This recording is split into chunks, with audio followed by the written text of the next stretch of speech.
IIT, and Mr. G. Mallikarjun Rao sir, Mr. Arvind Babu sir, the faculty in charge of IEEE CBIT, for their constant support.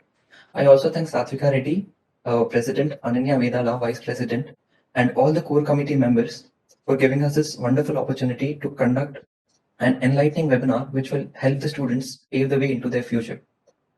Well, to talk about IEEE, IEEE is the world's largest technical professional organization dedicated to advancing technology for the benefit of humanity. IEEE and its members inspire a global community through its highly cited publications, conferences, technology standards, and educational activities. At IEEE CBIT student branch, we organize webinars and workshops to spread awareness about these latest technologies in the student community. We all know how magnificent and opportunistic the IT industry is. But have you ever wondered about the roles in these industries which do not involve coding or programming knowledge? Well, to clear up all the doubts that you have regarding this, today we have the speaker for this session, Ms. Janani Prakash, who is the Global Head of Human Resources for Quantela, a technology pioneer. She has more than 15 years of progressive HR leadership experience across product, services, startup, and consulting organizations. Being abreast with the evolving industry, she is also a certified yoga teacher, a trained classical singer, and also a Veena player. This gives an insight of her versatile nature. Well, without further ado, I would like Ms. Janani Prakash to take over the session and edify our students with your extensive knowledge and experience. Thank you for being with us, ma'am. Thank you, Amit. Thank you for the invitation and a very nice introduction too. Good evening, everyone. How energetic are you on a Saturday evening? Yeah, you are mighty. Anything at all? Let's have some reactions coming in, folks. Great, very nice. Okay, I want the chat window to be open and people just type up, or you can just give me a check mark as to how you feel.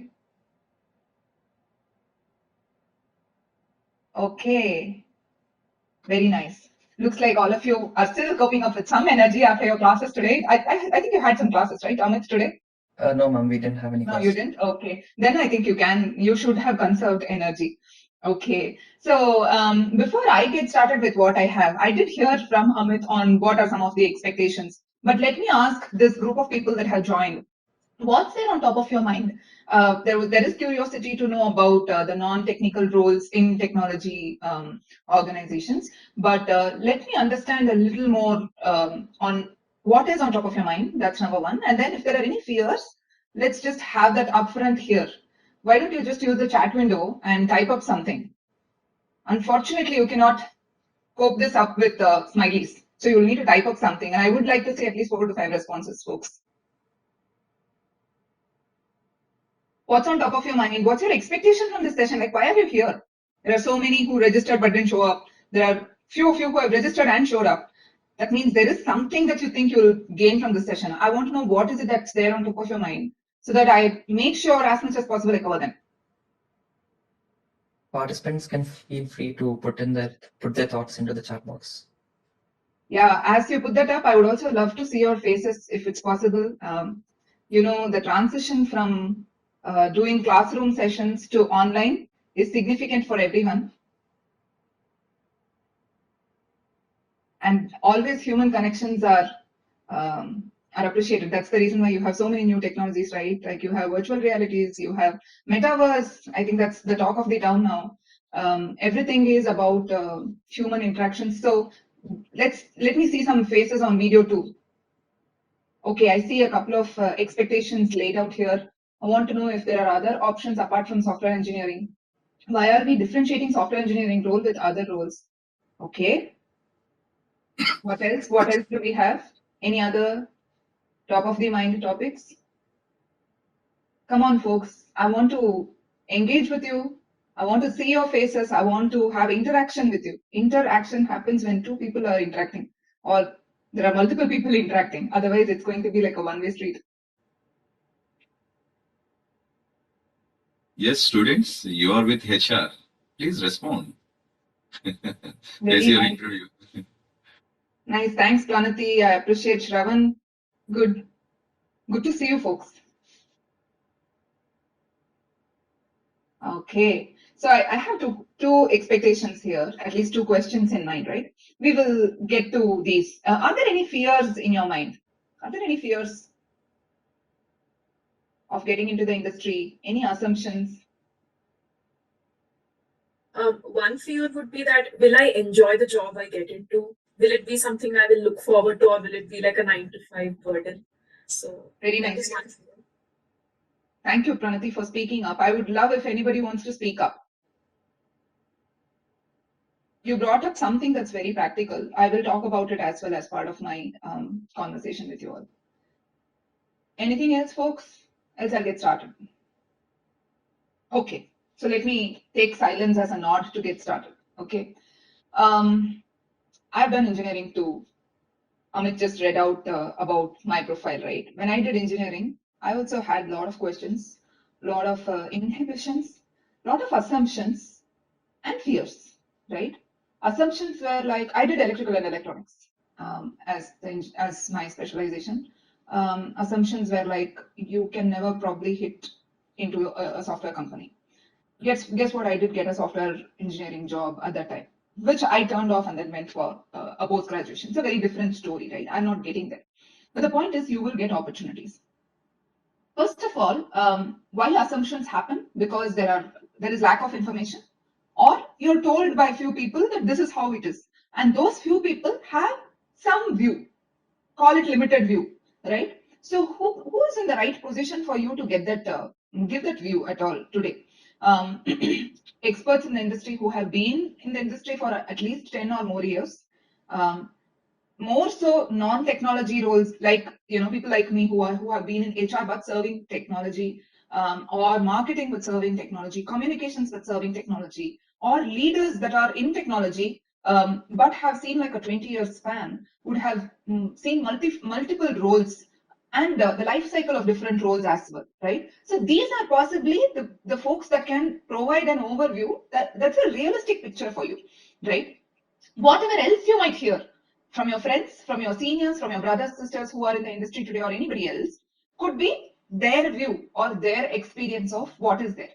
Okay, so let's keep those assumptions, fears, and all aside. Okay, let me try and give you a realistic picture of how a software organization is typically structured. And we will start it with how a product is developed and why a product is developed at all, and how it varies between a product company and a service company. As part of my narrative, I will mention several roles, so you can feel free to make note of such roles. I will also talk about the support systems that are required for a product to be up and running. Okay. Now, let me first start with a product company. Okay, I've worked in product, services, consulting, and now in a startup. So I have like a spectrum of experience, and I've seen technologists all over. In fact, my friend list has more technologists than human resources professionals.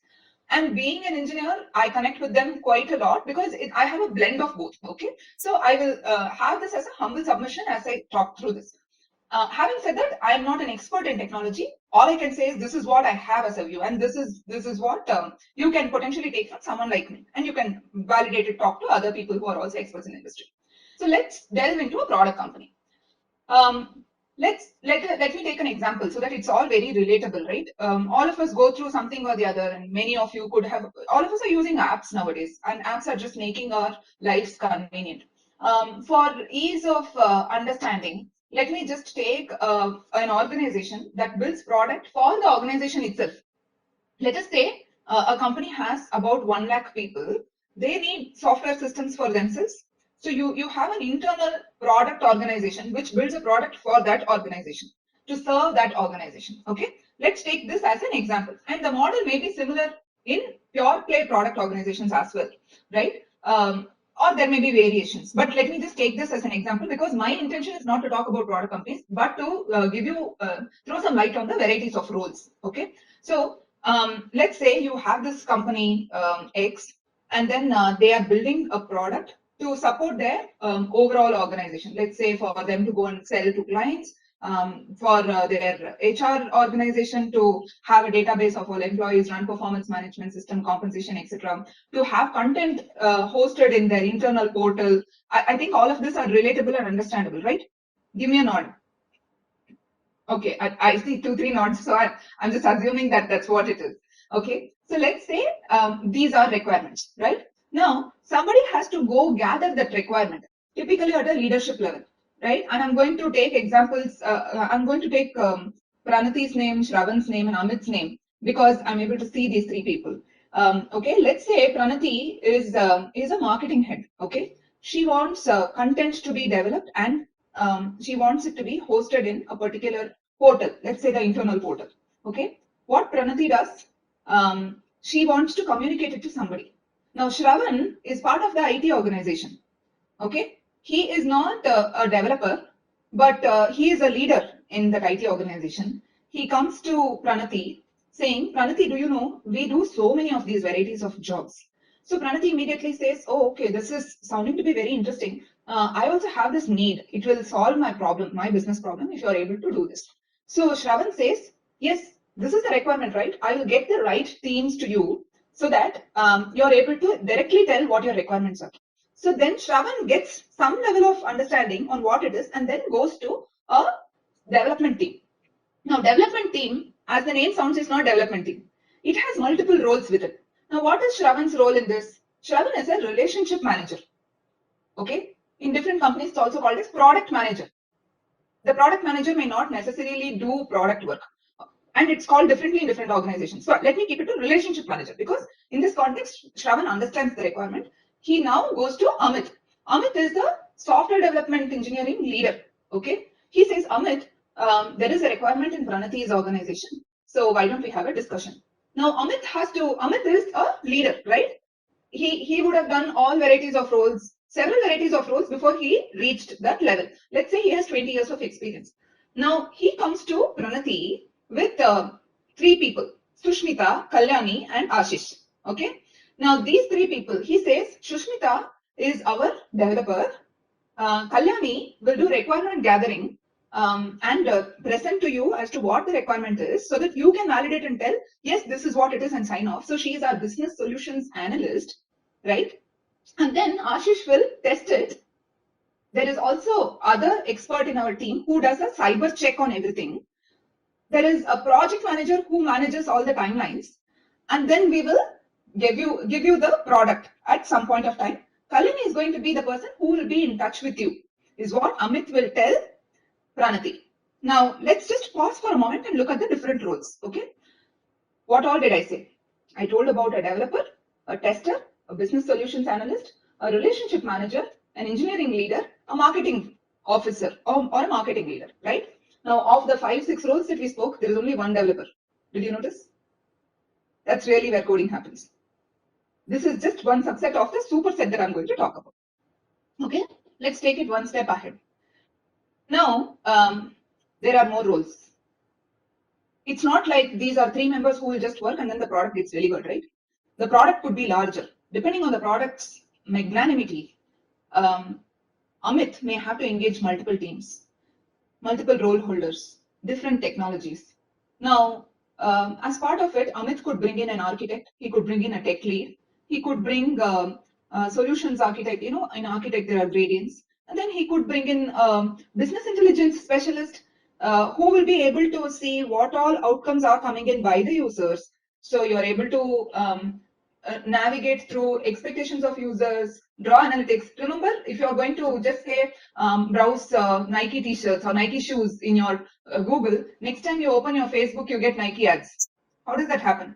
Business intelligence tools, which happen in the background, they keep observing the users' browsing patterns. They also correlate a lot of data that's there online with respect to your age, gender, where are you geographically, and then basis that, hey, you checked Nike, you may also like 1, 2, 3 brands, right? How does that come? This is done by a business intelligence expert who is also sitting in technology but does not do coding. Okay, this role holder has to read several data patterns and should do big data analytics as well. Does not require coding. Okay, does not require to be, you may not even have a lot of coding knowledge for this. You should be able to understand and talk the language of technology. Plus, you should be able to have a very good aptitude, which I think if you have cracked through your entrance examinations and if you have been successful in your engineering, it is a fair possibility, right? It's not difficult at all. Now, taking it back, to our case, which we originally started, Pranati's requirement, right? Now, Amit is putting a larger team together. He has put a rhythm together, right? Now, he has built the, Amit's team has now built the product that Pranati wants, okay? Having done that, it has to be hosted somewhere. Where will it get hosted? There is a portal that has to be managed by somebody. The infrastructure requirement of the organization. This is a whole new ambit of technology. Utterly requires no coding knowledge. They manage infrastructure. Let's say in olden days they used to say, no, I mean, I'm saying golden days, just about 2-3 years back, there are server rooms kept here and there. I think your college also may have server rooms. What is that server? It has all the data backed up from every computer that is being used, right? So somebody manages all they are called server admins. They also think about where should we host it, where is space, do we have the required licenses for that? Today, it has transformed to cloud. Everything has moved to cloud, right? Where is all information? We just look up and then say it's all in the cloud. So real estate of having all the on-prem hardwares and all that is actually coming down, okay? So, so then now comes Sai Saket, who is from the infrastructure team, okay? So he is hosting it, making sure that it is all done rightly. And then Sushmita comes into picture. She's from the cybersecurity team. She says, you know what? We need to test any possible vulnerabilities that could happen. If there is anything that could come from any external force, remember you get emails, hey, you've got a reward, click this link. The moment you click, you get a mail saying, oh, your emails and everything else has been hacked. It's a phishing attack. But now Sushmita is doing that check saying, I'm going to protect any kind of threat that could potentially come in. And therefore, that's also being taken care of. So what all did we cover? We covered a product development team. We covered a infrastructure team. We covered a cybersecurity team. Now these three have culminated together. And then now your product is ready, Pranati. It is delivered to you. Once it is delivered, you have some issues, you have some updates, all of that also happens. So there are maintenance engineers. Maintenance engineers are not, they may or may not know coding. Some of them may have to do a little bit of coding, right? Now in all of these roles, other than 3 roles, a tech lead, a developer, an architect, others don't do coding, for your information. So first drop any kind of fear of coding. That's your key takeaway, first key takeaway, okay? Now, I also want to, so far we have been delving into a product organization. And in product organization, we took an internal product example. Let's say it's an outside product. Like let's say you make a product, but you're going to sell it for outside organizations, right? Then a whole new set of roles will come in, right? You have software as a service, it's SaaS. You all must have read somewhere nowadays, right? So SaaS is another big arena of newer roles. Like you take the software, you go and sell it, you make money for the organization. For that, you need to be able to articulate technology. You don't need to sit and code. Okay. Let's say another variety of organization. Name any organization, folks. Any service organizations that you might have heard. Just name in the chat window, no? Or open up the mic and speak. I don't think we have too many people, right? So let's just keep it interactive. How many people do we have? Accenture, TCS. Okay, yes. So let's take these 2 organizations that are mentioned here. This TCS, Accenture, these are organizations that have not built products to sell, but they go to different organizations. Let's say Pranati for a moment is not part of the organization X. She's part of organization A, which is a totally different organization. And let's say it's a healthcare organization. Okay. Now, Ananya is part of TCS. I'm taking this example. Okay. TCS has a lot of experience in terms of doing healthcare projects. Okay. Now, Pranati reaches out not to her like Ananya. Maybe she reaches out to Kalyani, Sushmita, or anyone else, right? Praneeth or Akshaya. She reaches out to all of these people saying, hey, there is a bid that I'm going to put for you to do this healthcare project. Okay. Now, whoever is wanting to do this project, one, you need to come and tell me how much you can afford this for, how much time, sorry, not affordability, how much money, for what cost you'll be able to deliver this. Number two, how much will be the timeline, how many engineers are you going to use, all of those details. She will ask for those details, right? Who are our characters now? Ananya and Pranati, right? So Ananya is part of TCS. So TCS is also going for this bid. Ananya goes and tells Pranati, we have an eminent team. Like Ananya, there are so many other people also that have gone. Let's say Ananya wins the bid, which means TCS has won the bid. Okay. Now TCS will have, how did they win? Or similar to TCS, any other organization, how will they win? They will have a pre-sales team. First to scout for these external opportunities. Are they all pure play sales folks? Probably not. They'll be technologists who are converted to sales, which means after a couple of years of being in tech, you may convert to sales. Or they might be sales who would have come in and then learned tech, right? So first is the pre-sales. As part of the pre-sales, now Pranati may say, Ananya, I will want you to do a POC. What is a POC? Anybody? It's a very software engineering term used in organizations. It's called proof of concept. I want Ananya to show a proof of concept to tell me that your company is actually capable. We will have a 90-day window or something.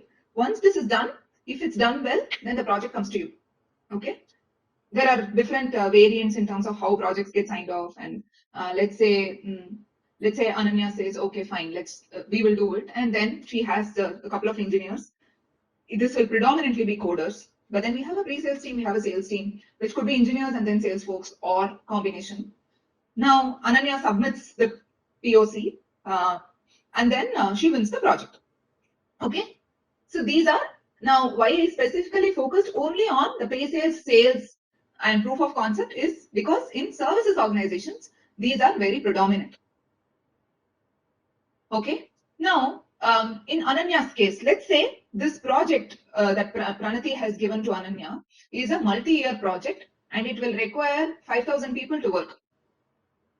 Somebody has to recruit for Ananya. She may have some level of internal talent available, but somebody has to go to the market and recruit. You have recruiters who could be HR qualified professionals like me, or there are engineers who aspire to be HR professionals. I've seen in my career, when I've interviewed for my teams, I've seen people who have done engineering but are passionate about recruiting, especially technology recruitment, because that just gives them a spectrum of view in terms of the varieties of skills in technology. Sometimes the recruiters will be able to articulate technology much better than the technologists, right? So let's say we have Sai who goes ahead and tells Ananya, I will do the needful for you. And guess what? He is a technical recruiter sitting inside business, not a HR professional, but may liaison with the HR folks. Different organizations have different models. Okay. In some organizations, they have a dedicated HR team, which are also sitting inside the business. Some organizations have a HR team outside of their business, but then they will also have people, like typically in large organizations that I have worked in, there will be a person within the business as well who will be able to articulate the requirement to the HR folks who are supporting, or they'll work in tandem partnership, like shortlisting of CVs they will do. They'll come up with hackathons which will require some engineering skills. Engineering in the sense, at least you should be able to put those questions together, run those tests and all that, right? So back to the example. Now, Sai is our technical recruiter. That's another role which does not require any coding at all, right? And since it's a multi-year project, there are 5,000 people. There are several teams which are put together to make it 5,000. And there are multiple modules to the project. There is one large project. There are multiple modules. So somebody has to make sure the timelines are fine. Somebody has to make sure the tasks are running on time with the right efficiencies. Who will do that? There comes the PMO team, the project management office. All of these are engineers, but they don't do coding. There are typically three roles in the project management teams. A project coordinator, which is a junior most role, and freshers can easily get in there. Then you have a project manager role, and then you have a senior project manager role. These are fairly senior. You remain as a project coordinator for at least 4 or 5 years because you dirty your hands in multiple things. You could be a fresher, or you typically have done a couple of years of development or testing or whatever, and then you move in here, right? That's how the life cycle is. Now there is a project manager, but there has to be somebody who tells, okay, but are we on budget? Are we taking care of the project within our budget? Let's say she's given this project for $5 million. If we are spending 6 million, then we are going to be at loss. Are we able to do this in 2.5 million? So we are able to put 2.5 millions in profit? Who will take care of that? There comes a technology business office, which means these are finance folks who are able to understand technology, but predominantly work on finance. They work with technologies, and therefore they cannot run without the knowledge of technology, right? So there comes this new role of being a finance business partner, typically MBA finance. But this group has several other roles. Somebody has to cut reports and give them, right? That will be an engineer who will do this big data report, especially for the size that we are talking about, 5,000 people, 10,000 people, big data, analytics, reporting. And then there are other like Power BI tools. You might have heard about that, right? Power BI, you might have heard. So like that, there are a lot of tools, Tableau Expert. There are varieties of new tools that are coming in by the day, okay? So people also do such things and then they come in. This requires no coding experience, but they will work in a technology organization, okay? So let's talk a little bit about who is going to, Sai has recruited all of these 5,000 people. Okay, not 5,000, maybe 2,500 people he has recruited, and then 2,500 people have joined from the organization who have already been in the organization, right? Now, for the new people that are joining in, somebody has to issue laptops, right? Who will issue the laptop? That's again a technology organization. There are technology support services. Does it require coding at all? Absolutely no. So what does this person need to do? Let me take another name. Maybe it's easy for you. Akshita. Akshita is the lead for this technology support services group. So she looks at these 2,500 requirement. She asks what kind of configuration is required, and then she gives it to her team. Okay, let's say Akshaya is part of that team. She has to configure the system. I think you all might have fairly cracked it. My daughter is going to be 8 years. She already knows a lot of laptop and tab gigs than me, better than me. Okay, she teaches me newer apps. So I'm sure you all might already have dirtied your hands in terms of newer apps and how to, okay, my laptop has crashed. How do I manage it? I think you might have all done that, right? So this individual in the technology support services group has to configure laptop and then deliver it to these 2,500 people. Okay. Now these 2,500 people are working in the office. They need printer support. There is a printer support group which will monitor printers across, connectivity across printers. Absolutely no need of coding. Okay, that's another role.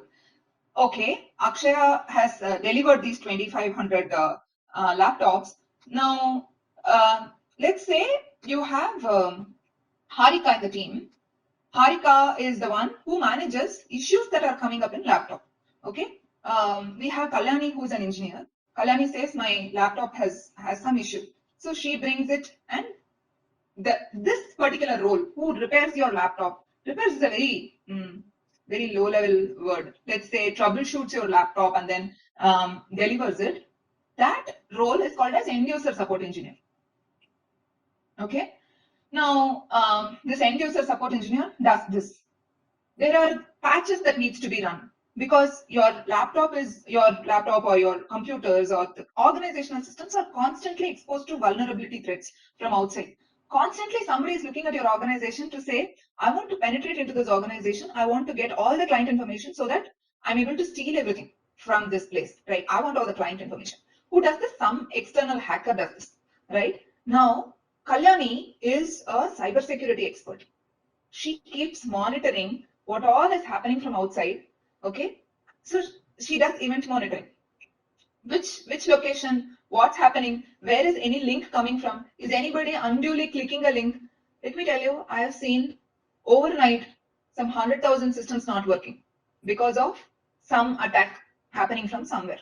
This is a huge role, does not require coding. Cybersecurity is a huge area today. If you're all not aware, please read up. There are varieties of roles and there is very good demand for cybersecurity in the market. Okay, so you will have a lot of training centers that are also providing cybersecurity trainings. Within cybersecurity, you have varieties of roles. Like I mentioned the phishing attack, incident monitoring, vulnerability testing, threat intelligence. There are much more, okay? And by the day, these roles keep evolving, so I don't want to complicate, or I don't want to say that what I'm telling is holistic. I'm just giving you a sample of the varieties of roles. So Kalyani does this test of everything and she keeps vigilance on everything. Cyber vigilance is another area, by the way. Okay. So here I have introduced cybersecurity. I've also introduced this technology support services, right? Now, let's say Ananya wants to give phones to some people. By virtue of their job, they need to be in touch. She wants to have a phone given to, let's say, 1,500 of the 5,000 people. So who will she talk about it to? There is an asset manager. And then the asset manager also procures the laptops and all that, right? There's a compliance manager who gets all these phones in order in such a way that they're able to access only certain systems, or even you access anything, the organization is able to monitor, because these 1,500 phones are given to you for organizational purpose. So there comes compliance and mobility team. Okay. So I think I have painted a picture of how organizations work and how many varieties of roles an organization has when it comes to IT. There is one piece that I haven't spoken about. So here is what it is. Let's say you're setting up a new office. Ananya is now given a responsibility that she has to set up a new office, okay, for these 5,000 people to be housed. So she's found the real estate, the place, and we have decided that it's not going to be work from home. They're all going to come to office. So thanks to whatever, right? But attrition could happen. That's another risk that she needs to handle, but that she'll deal with her HR. So she is going to look at how she can get it up and running. So there are so many things she's thinking of. I need so many conference rooms. In these conference rooms, I want these kind of monitors only. I want these kind of, in some places, I want WAN cable. In some places, I don't want. I want Bluetooth connectivity from phone to TV directly. You know, those kind of different varieties of tech she wants. So there again, she goes to the infrastructure team. They will develop all of this, like laying of cables to building infrastructure for Ananya's new organization where 5,000 people can sit. World-class organization is built, infrastructure is done. So by and large, these are the varieties of roles that are pure play sitting within technology. I'm at 5:58 p.m. Now I'm going to take a few personas. Okay, I'll take a pause. Any questions, comments, anything that you want as clarity? Else I will move on to my next section. I'll give like a 15 seconds pause. Too much silence here. Is this clear? At least the ones who are on video, can you nod? Is it clear? Making sense? Okay. So let me move to some of the other areas. And I want to talk about some personas and journeys, right? Persona number one. Personas are nothing but they are people. Okay. I'm going to talk about journeys of few people that I have seen in my career. Here was a mechanical engineer who joined. Somehow he landed up in an IT company, and then he started as a tester. He didn't know coding in the beginning. Started as a tester, but he looked at what technologies he can pick up. He moved into a maintenance role. Remember, I spoke about maintenance earlier. After the project was delivered to Pranati, maintaining the product is important. So he moved into one such role, and then he started monitoring these. There are multiple technologies that are there as part of maintenance of a product, because typically you're not aligned only to one product. Maintenance are typically shared resources, and therefore they'll get to work across multiple technologies. Now, the boy who never knew coding learned multiple technologies over a period of time.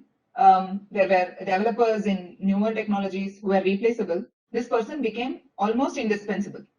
They said, oh, don't touch him. He knows multiple technologies. He knows so many products. Don't touch him. Over 4 to 5 years, he became very, very valuable to the organization. This is number one. Comes from a mechanical engineering background. Number two, here was a personal assistant to a senior leader. This girl had studied BCom or BSc. She was not even a qualified engineer. We were doing some upskilling initiative within the organization. We anticipated something to come in Salesforce. This was 3-4 years back. So we said, okay, we will open up people to apply for it. If there is minimum aptitude, we will train people, but it will be over and above their job, right? Like just learning. So this girl applied for it. Over a period of time, we found that she was fit. She moved into one such role. Couple of years there. Today, she's in the market. Simultaneously, she's done her MCA. She's doing really well as a Salesforce expert. Does not involve coding. She moved into a Salesforce admin role. Okay. Number three, I want to talk about a leader that I had closely worked with. This person, he was into this infrastructure group for a long time. He built his career over infrastructure. After about 15, 16 years, of being in the industry, he felt his heart was in cybersecurity. Mind you, in India, cybersecurity is really recent, just about 10-15 years. Okay, in the US, it is like 25 years plus. So he started training himself across multiple certifications. He took multiple certifications. When there was a need to set up a cybersecurity organization within the company, he raised hand, he took this up, but he did not land up taking a cybersecurity leader role here. Outside the market, somebody heard, because we do not have so many experts in cybersecurity in India, especially at leadership level, this person got called. I'm watching his journey in the last 3 years, 2 promotions, doing really well for himself. This is your third persona. The fourth one I want to call out is somebody who had a very humble start in a technology support services group, who used to monitor if your McAfee is updated or your, all those antiviruses. He started like that, slowly inched into low-level cybersecurity jobs, because cybersecurity just started 10 years back in India, right? Like in the place that I am talking about. He moved like that, and then slowly, he moved into learning how to get organizations certified in ISO certifications. You might have heard there are several certifications that makes an organization eligible to stay ahead abreast in the market. So he did that, and boom, one day he became a cybersecurity leader. Okay. I'm just seeing if there is anybody else that I need to talk about. I think I spoke about some of these. Okay. So I'm giving you some of these examples, and I will delve into what is underlying in across all of these personas. Number one, there is continuous learning. Did you see? Everybody was just upskilling constantly. Number two, you need to recognize that careers are not straight lines. They are squiggly. Okay. Let me give you my own example. I did engineering, and then I did Masters of Social Work. Engineering to social work, nobody picks it up. But I thought I should take that up. I just liked it. Of course, there was an HR specialization. But look at it. Suddenly, from a one-way street, my road became a little more long, little more wider. Plus, I had 2 other roads that I can embark into. Plus, by virtue of my brought up and my family background, I have music. Over 15 years of life working and all that, I picked up a yoga teacher certification, right? So look at it. There is continuous learning. But I have to, of course, I do things in HR as well, but then I'm choosing to diversify myself, right? There are different people who have different choices. Either you go deep in one place or you go deep in 2-3 places, but you end up doing 2-3 things, right? Few years back, about 5-6 years back, we used to do these studies on millennials. Okay, millennials are people who are in my age group, by the way. We studied about ourselves, saying, okay, millennials are going to have multiple careers.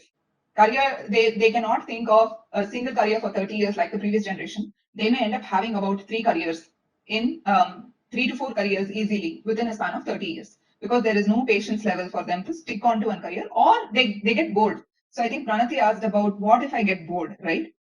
I studied about it. And today, as we speak, I have 2 careers running. This is my core, and I do music in the side. Weekends, I'm a full-fledged music teacher. Okay, that's a different persona altogether. Some of my music students don't even know about my current persona. And some of my HR professionals don't even know that I have that face, right? Not just me, I have people around me who are into 2-3 different things. They're doing this. Why? Because it's like this. You have 3 family members apart from you. You will go to different things to different people, right? Your mom may be giving you certain things that your dad may not be able to give. Your sister or brother may be able to give totally something else only to you that your parents may not be able to give, right? That's why you have siblings. So we cannot put all our energies in one profession and then keep crying saying, I'm not satisfied. You're actually being unfair to the organization and to the career that you have chosen, saying everything will come from this. That doesn't happen.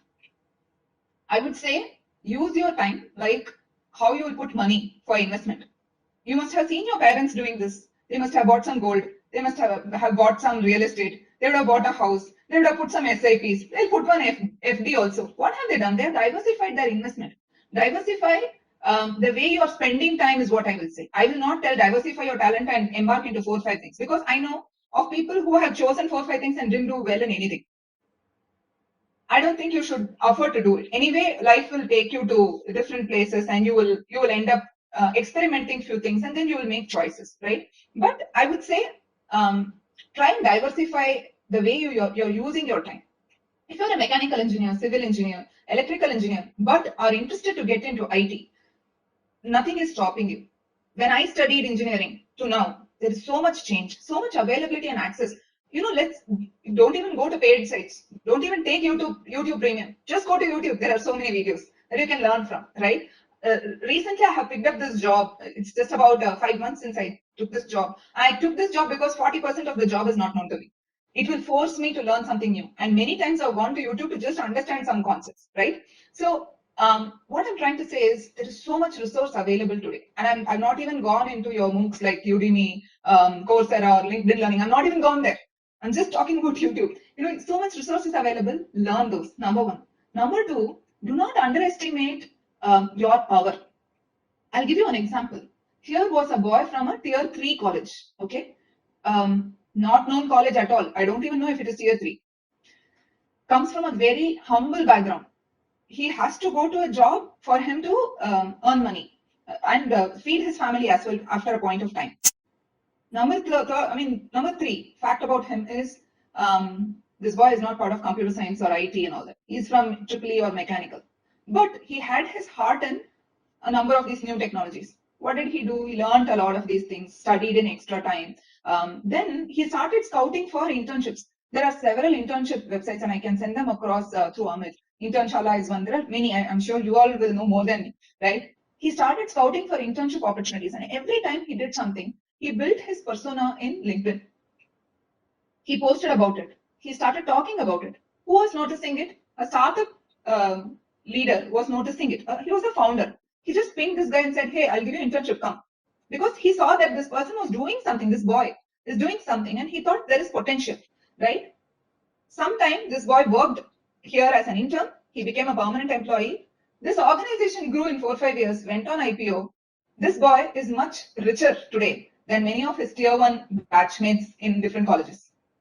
Why? Constant learning, building your own personal brand. We cannot underestimate the need for those, okay? One of the other aspects that I want to call out about myself is I write. If you follow me on LinkedIn, you will know that I would have written a number of stuff there. So a few years back, out of my curiosity, I went and attended an author's workshop. Now, in this author's workshop, what I recognized is there are varieties of people that are coming in and they are doing different things. Okay, I'm now forgetting why I spoke about the author's workshop. Okay, fine. I just lost that thought. Leave it. So basically, one more point that I want to tell, and then maybe I will pause, is there is a recent HETC trends that came up. HETC is like human capital trends. It's talking about lives being longer, up till 100 years. That's the prediction. All of you could potentially stay till 100. Maybe I will stay till 80, 85. We don't know because medical facilities have advanced. But diseases are going to be there. Medical expenses are going to be there. See the impact it has on careers. We had 58 or 60 as retirement age, right? Now you cannot even retire at 60 because 40 years who will feed you? You're not going to have families like how our grandparents had, right? Children are not going to look after, right? You will have to feed yourself. So invariably you will end up working for 20 more years. Do you think you will spend 60 years of your life doing the same thing over and over again? You will not. You will embark into multiple things. What my mother did, I didn't even understand when I started my career. What I did 10 years back does not exist right now. What I'm doing right now, I don't think my daughter will be able to relate to it 10 years from now, right? So what this just tells is the pace of transformation is so rapid. All you can do is continuously learn, experiment, open your mind saying, the career is not ending here. It's just going to begin. And it's going to have multiple varieties of paths. Just open up to the possibilities that are existing in front of you, okay? And with this, maybe I will tell you a short story and end it. Okay, the story is like this. There are two stories, okay? How many of you like stories? Give me a thumbs up. At least give me a thumbs up for this, folks. I think everyone here does one. Everyone does. Okay, great. So the first story is like this. Here were two people. One was digging a pit. Another was coming and closing the pit. There was an onlooker on the road who saw that these two people are doing something that's seemingly stupid. But he thought, maybe I'm unaware, so I cannot go and ask. Let me just observe for some time. He continued to observe. These two people did the same thing. Person A was he was digging a pit, and person B was closing the pit. Out of curiosity and sheer frustration, this man walked up to these two people and said, "Hey, what's happening here?" So he said, "See, we are interested with planting a tree job. That's the job. We are 3 people's team. The first member is supposed to dig. The second person is supposed to put the seeds in. The third person is supposed to close. The second person is absent, but we both are doing our jobs. Okay? You can do your job like this. There is an option available. There is another story that I'm going to tell you, which you might have heard. Here was a sculptor who had built a beautiful sculpture. He had kept, there was that sculpture, and then there is next to it, there is another sculpture which is looking exactly the same. Exactly the same, and he's doing some fine tuning. Again, an onlooker comes and asks, he has no clue why this man is doing two similar things, right? He comes and asks, "What is it that you're doing? Why is it that you're doing a copy paste of your own work again? And this is so much work, right? Why do you want to do it like this?" So this man says, "See, on top of the first sculpture, the nose has a scratch." He says, "But who will know? Why are you wanting to do this? The sculpture is really tall." He says, "I know it. I know it." And that makes all the difference, right? So excellence is a pursuit. You can do your job in the first way or you can do it in the second way. And jobs may not remain the same. They may vary every 18 months. Last year I did 2 certifications. This year I'm pursuing a certification. By the way, I got out of my class for doing this, right? I am not in technology. Technologists also have the same challenge. That's the only way we can survive. One is survival. Second is meaning. Beyond a point, why do we exist? Like, you need to have something, right? You wake up in the morning, okay, what should I do today? Why am I living today? Those kind of questions also will start coming in because you don't have existential difficulties that your previous generations would have had, right? Your previous generations would have had, "I need to get to a job so that I'm able to save money and take care of my family." But most of your generation does not have it. I had it when I was growing up, right? Not to the extent that I'm portraying right now, but yes, it was much bigger than compared to what you all may have. My child may not even be in a position like you. So you all will start pursuing meaning much earlier in your life. And then people like us who almost in the mid-30s started, okay, what's meaningful to me, right? So I'll take a pause. I've said a lot. I hope this responded to a number of your questions. There are more roles also, newer roles that are emerging every week. So I would highly urge you to go and read some articles as well. I'll take a pause to see if there are any questions. I can give 5 minutes for questions. Yeah, ma'am, that was very informative, and I'm pretty sure everyone have gained a lot from that. And there are a couple of questions from the audience, ma'am. Mhm. So, so I'm going to read them out. What are the skills necessary to crack these jobs if coding is not considered? Typically, organizations do aptitude tests. So master your Shakuntala Devi and other books, and maybe you have more. I don't even know. I finished engineering 18 years ago, so I don't know. Yes, ma'am. And like, how much Okay, does hey, work? folks, sorry. I wanted to talk about this authors workshop, right? Why I spoke about the authors workshop, I'll tell you. Now I remember it. And I wanted it to correlate to the startup experience. I'll come to that question, Amit, shortly. The startup experience that the boy who moved to startup and became big, right? So he did his own personal branding and marketing.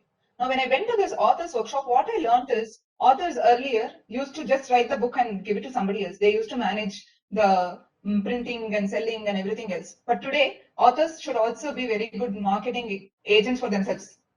And I've realized with increase in social media, everyone on earth today should be doing something in social media. If you're not on social media, you don't exist. But don't take it too much to heart that you post something and you don't get likes, but your friend gets likes, then you're missing out something. Your time will come sometime, right? And just people's likes does not determine who you are, right? I wanted to just correlate it and bring up that point, just so you remember. Yeah, go ahead, Amit. Yeah, ma'am. So, how much does work or internship experience matter for non-SWE roles? Work experience, is it? For non? Yes. SWE roles, like the technical roles. See, at least in the last 3 months, from November to now, I have seen a lot of articles where we have this organization is going to hire 25,000, 30,000, those kind of numbers. There is a big dearth in the market with respect to talent as well, right? I would surely urge you to go and do some courses if you are interested to do anything in technology. You need not necessarily do coding, but you should be able to at least test. Let me tell you, they are not rocket science at all. Mobile testing, for instance. right? Let's say Amazon Prime wants to do a video, and your organization is having mobile testers who are freshers. The video runs, wherever it gets stuck, you need to note down which moment it gets stuck. That is testing, by the way, mobile testing. No rocket science. My daughter can do it. She's not even 8 years old. What about you all? Right? So first get over that from your mind. That's what I would say. Do some course at least. Be technology fluent in the way you're able to articulate. That's basic. Yes, ma'am. And another question, like, can people apply their core knowledge in technical industry, like people from? Absolutely. That's one thing I did not cover. We spoke about this healthcare example, and I wanted to cover that. Thanks for raising that question. There are doctors who may work in these organizations. Similarly, let's say there is an aviation project. United Airlines is an aviation project. Let's say a company has United Airlines as a project, right? There will be subject matter experts. SMEs is what we call them. Chemical engineers will work in a software development function as subject matter experts. You need to develop something for some place, but there has to be someone who knows the industry. But that requires you to work in that industry for a couple of years, do some courses, and then move in. Yes, ma'am. Yeah, I think that answers that question. Ma'am, why do large corporations seem to hire freshers only for SW roles? Not necessarily. Today, there is a dearth for that talent. But I have myself hired for technology support services role, infrastructure roles, and all that. There is a lot of preference and awareness. See, preference that students have that I will go only for SWE roles. Number one. Number two, in your mind, you rank saying software development is really good. Other roles may exist. I don't care because this only is really marketable. This is what I know. Number three, there is absolute lack of awareness of the plethora of opportunities that are available. The varieties of roles that I spoke about. I don't think there's too much awareness. So Yes. I would urge whoever had an opportunity to listen today, please go talk about it to different friends of yours. Do that from your side, saying, hey, do you know so much exists, it seems. Talk to your other software engineering friends, seniors. You will get to know more. And if there are any other questions, we can quickly have them in the chat. Yeah, I have a question on that. Yeah, go ahead, Chirag. Hi, ma'am. So I'm Chirag. First of all, thank you for such an informative session. But could you shed some light upon the pay comparison between the SW roles and the non-SW roles? Because like the limited knowledge that I have, like I've seen that suppose like IT support engineers, even the topmost companies get paid a lot less when compared to SW roles in smaller companies. See, I will tell you how market operates. Okay, there are tiers in terms of salaries for freshers. Typically, it comes from the tier that a college is in. Again, different organizations follow different mechanisms. There are some organizations that will say, any fresher, I'm going to pay X. There are some organizations that will say, I will have, for these roles, I will give this. For these roles within SWE, I will pay X lakhs. For these roles that are niche in nature, RPA, etc., I'm going to pay X plus 2 lakhs. It depends on where you land up. Over a period of time, will it get naturally normalized? It will. Over a period of time, whoever has joined in some small role also could get a 100% hike even within the same organization. I'll tell you, these technology support services roles are so impactful because you get a lot of client visibility. People will just pick you up within the organization, which a developer will not have. So invariably, you will get into, you may start with X as package, but you may become X into 2, whereas this person would be 1.5 into X as his starting salary. It really, that's why I called careers are squiggly. Don't think I started with this salary. You could go exponentially. See, the guy who started in startup, he obviously earned much lesser than his tier 1 batchmates, right? Like he was not even from tier 1. But he became much richer at some stage because of work and some of the choices we make. There is one last question, ma'am. Last question, please. I need to really jump into the next one. Is it necessary to have some sort of management experience to apply for these roles? Management experience is not required. Management experience is not required for most of the roles that I spoke about. But let's say you want to apply for a chief of staff role. That comes in only after your 10 years of experience, whether you're a technologist or not a technologist. Chief of staff is a very much technology organization role, but you're not a technologist. You will be serving a senior leader. Operations manager role. But all those come after 10 years of career or so. I don't think an MBA or anything is required. Yes. And I would just think all of you, in case you're viewing, imagine you're just viewing a painting very close to the wall. You're viewing it in one corner, okay? Just step back. You will see so many colors. Let's say it's a big wall with multiple colors, but you're standing in one corner which has only red. You think it's only red, right? If you step back, you suddenly see a splash of colors, 7, 8 of them.